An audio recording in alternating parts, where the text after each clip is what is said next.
আসসালামু আলাইকুম, স্বাগত জানাচ্ছি। আজকে আমার ৭৫ দিনের স্টাডি প্ল্যানের ২য় দিন।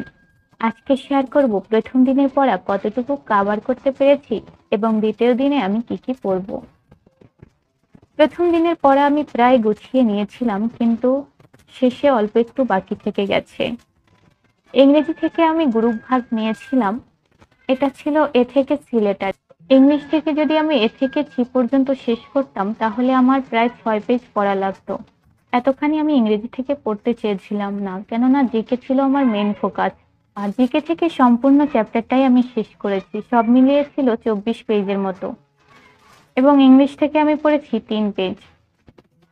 ইংরেজি অংশটা আমি মাস্টার বই থেকে পড়েছি এবং জিকে অংশটা আমি বেসিক ভিউ বই থেকে শেষ করেছি। বাংলা আমি অগ্রদূত বই থেকে পড়তে চেয়েছিলাম, কিন্তু আমার হাতে একেবারেই সময় ছিল না। সময় না থাকার কারণে আমার হ্যান্ড নোট থেকেই সমাস অংশটি শেষ করেছি। এর মাধ্যমেই গুরুত্বপূর্ণ সমাসের রুলসগুলো আমার আয়ত্তে চলে এসেছে। এমসিকিউ সলভ করেছি ৬০টি, বিজ্ঞান থেকে ৩০টি এবং বাংলা সাহিত্য পাঠ থেকে ৩০টি ব্যাখ্যা সহ পড়েছি।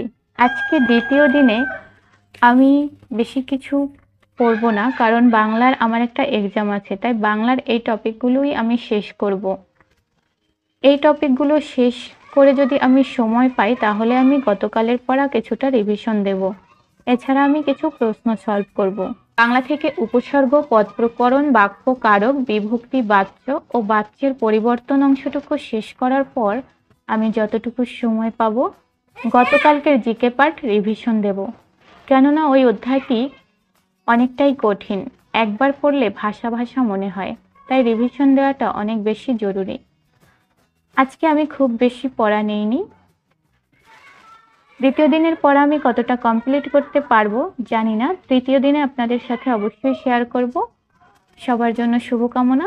ধন্যবাদ।